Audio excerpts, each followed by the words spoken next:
सुमनसवन्दित सुन्दरि माधवि चन्द्र सहोदरि हेममये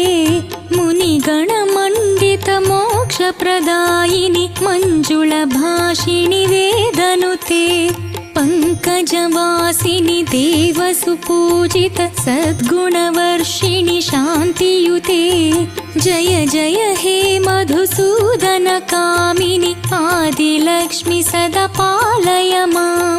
जय जय हे मधुसूदन कामिनि आदिलक्ष्मि सदा पालय माम्